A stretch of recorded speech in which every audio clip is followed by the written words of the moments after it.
مسیح کے عظیم جلالی اور بابرکت نام میں آپ سب کو سلام۔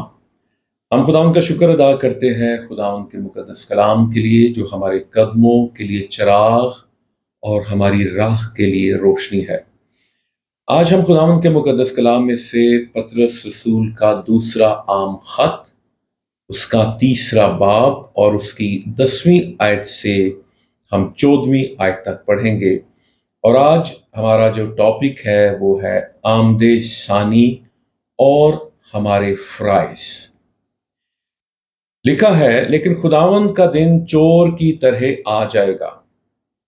اس دن آسمان بڑے شور و غل کے ساتھ برباد ہو جائیں گے اور اجرام فلک حرارت کی شدت سے پگھل جائیں گے اور زمین اور اس پر کے کام جل جائیں گے۔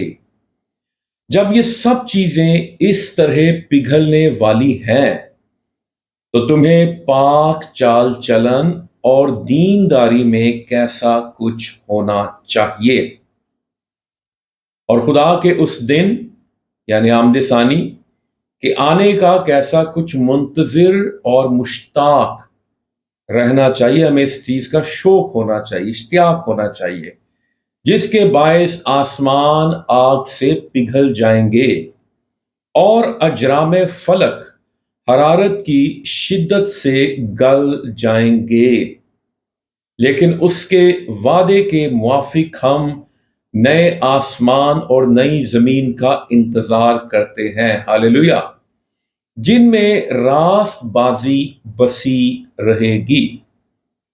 پس اے عزیزو، چونکہ تم ان باتوں کے منتظر ہو، کیا ہم منتظر ہیں ان باتوں کے، اس کی آمد کے؟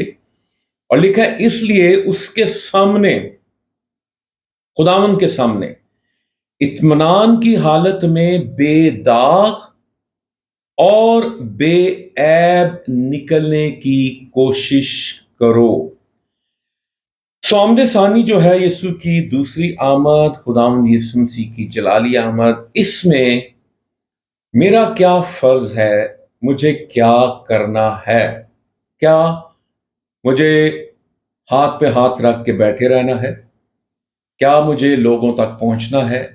کیا جو میں نے نجات آج سے 10 سال پہلے، 20 سال پہلے، 30 سال پہلے پائی یا کچھ مہینوں ہفتوں پہلے پائی، کیا مجھے اپنی نجات ہی کو پکا کرتے رہنا ہے؟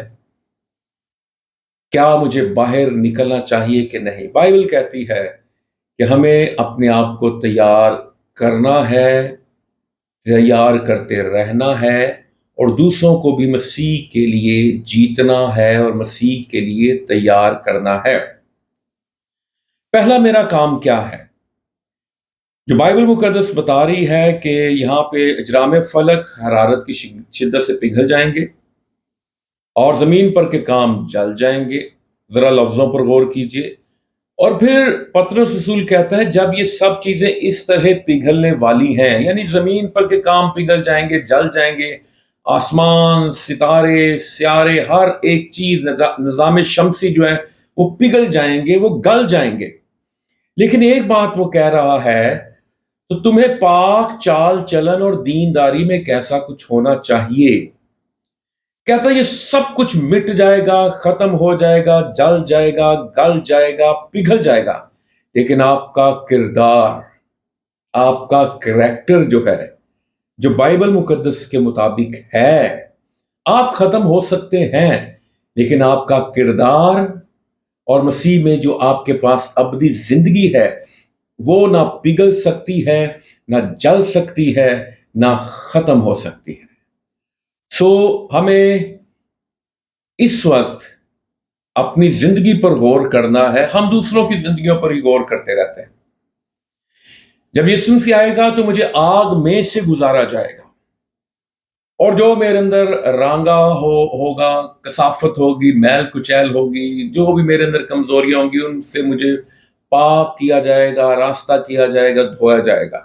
لیکن کوئی ایسا گناہ نہ ہو کہ اس وقت اگر میں گناہ کی حالت میں ہوں تو پھر میں اس بادشاہی میں میرا داخلہ ممنوع ہو جائے، مجھے روک دیا جائے۔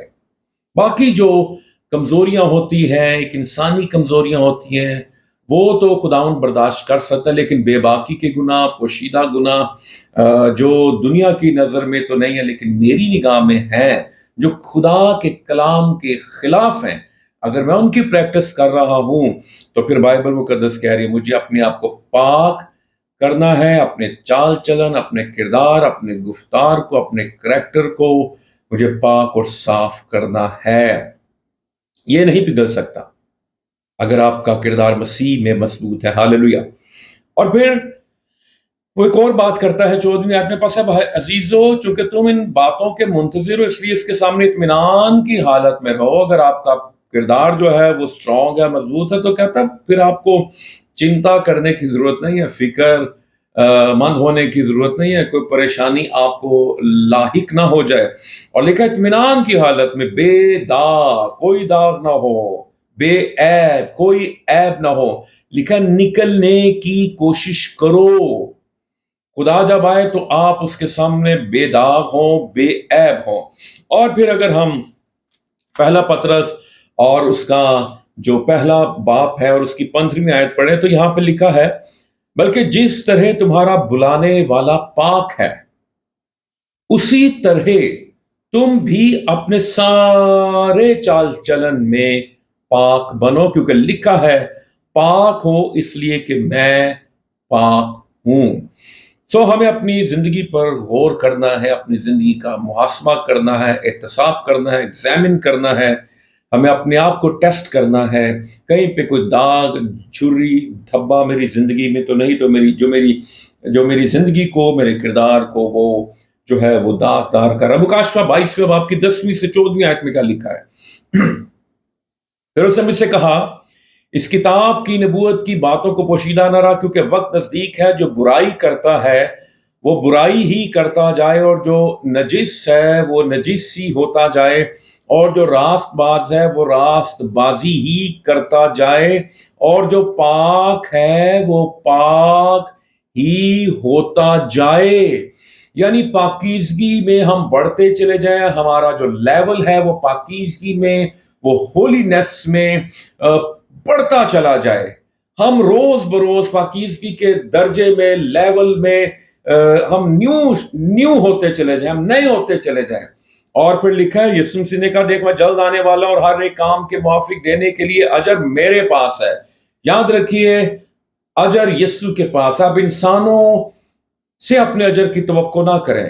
اگر آپ کا پادری آپ کو نہیں سراہ رہا، آپ کو نہیں اپریشیٹ کر رہا، آپ کا لیڈر آپ کو نہیں آگے لا رہا، سامنے لا رہا، نہیں وہ آپ کی حوصلہ افزائی کر رہا، آپ نے پریشان نہیں ہونا، آپ نے اپنے یسوع کے ساتھ وفادار رہنا ہے۔ اور خدا نے جہاں پہ آپ کو رکھا ہے آپ نے اس جگہ پر بھی اپنے لیڈر کے وفادار رہنا ہے اور جوئے کے نیچے رہنا ہے۔ اور پھر لکھا ہے مبارک ہے وہ جو اپنے جامے دھوتے ہیں کیونکہ وہ زندگی کے درخت کے پاس آنے کا اختیار پائیں گے۔ اس لیے کہا گیا ہے جو پاک ہے وہ پاک ہی ہوتا جائے۔ ہمیں اپنی زندگی کو مسیح کے کلام کے مطابق ڈھالنا ہے، اور یہ دور ہے، اس میں بدی ہے، برائی ہے، گناہ کا زور ہے۔ سوشل میڈیا ہو، آپ کہیں بھی چلے جائیں، کسی بھی جگہ پہ چلے جائیں، بدی بڑھ رہی ہے، گناہ بڑھ رہا ہے، ابلیس کو پتہ ہے میرا تھوڑا وقت باقی ہے، اور وہ لوگوں کو اٹریکشنز دے رہا ہے، دلکشی لا رہا ہے، جیسے آدم اور حوا کو اس نے وہ پھل دیکھنے میں خوشنما، عقل بخشنے کے لیے خوب تھا۔ آج بھی لوگ اٹریکٹ ہوتے ہیں، گناہ کی طرف مائل ہوتے ہیں، قائل ہوتے ہیں، اور پھر وہ خدا کی زندگی جو ان کے اندر ہوتی ہے وہ اس سے محروم ہو جاتے ہیں۔ ثابت قدم رہیں، خداوند کے ساتھ ساتھ چلتے رہیں، اور اپنی زندگی سے اس کے پاک نام کو عزت اور جلال دیں، تاکہ جب وہ آئے تو آپ اس کا استقبال کرنے والوں میں شامل ہوں۔ خداوند آپ سبوں کو برکت دے، آمین۔